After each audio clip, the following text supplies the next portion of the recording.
Hi, this is Dr. Russell Blaylock, Nutrition and the Illuminati Agenda. He hasn't mentioned the Illuminati yet, but he has some very, very insightful information here. On one side of his brain and the visual portion of his brain. And that happens. And young people don't know that can happen, but it's not that uncommon. You can have seizures and you can die during these spells.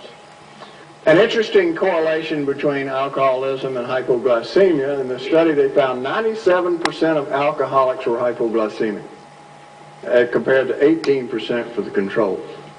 And the reason the alcoholic continues to drink alcohol is because the alcohol is a source of tremendous energy. And so when their blood sugar falls, they drink the alcohol, they feel better, and their blood sugar falls again, they drink more alcohol, and it's just an unending cycle. Now this is what happens when you treat the hypoglycemia. They found that if they treated the hypoglycemia, 71% of alcoholics became sober. Alcoholics Anonymous best rate is only 25%. So correcting one condition corrected another condition. And if you look at the FBI statistics, most of the violent crimes in the United States are connected to alcohol. Most of your auto accidents are connected to alcohol. Most of your road rage are connected to alcohol because it's producing the same effect that the sugar's producing. Now, the most aggressive effects of this is in people who have abnormalities of the temporal lobe of the brain. The temporal lobe is not just for memory, but it's the elaboration center for your emotion, particularly things like anger. Connects to the amygdala, a nucleus in the brain, and has to do with anger. And we find that if people with temporal lobe dysfunction become hypoglycemic, they become enraged.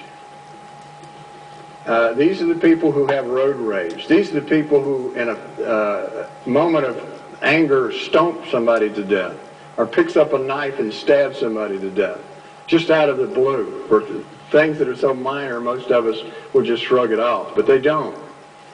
Because it triggers their temporal lobe, their anger centers in their temporal lobe, and they lose all control. We call it the discontrol syndrome. And working in emergency rooms for many, many years, I can tell you, all the alcoholics I saw come in, some of the most violent people were the alcoholics. And it would take everybody in the emergency room to hold them down. They had tremendous strength, and they were like enraged animals. And that's why you see these things, a road rage, that when you hear about it, you think, how could someone do that? Exactly. Well, it's not a conscious act of them doing it. It's the fact that you have lowered their blood sugar or had an effect of one of these nutrients on their brain function that drives them like wild animals. If I put an electrode in your brain and I stimulate that same center, you will attack whoever's closest to you and you'll try to kill them, and you can't stop it.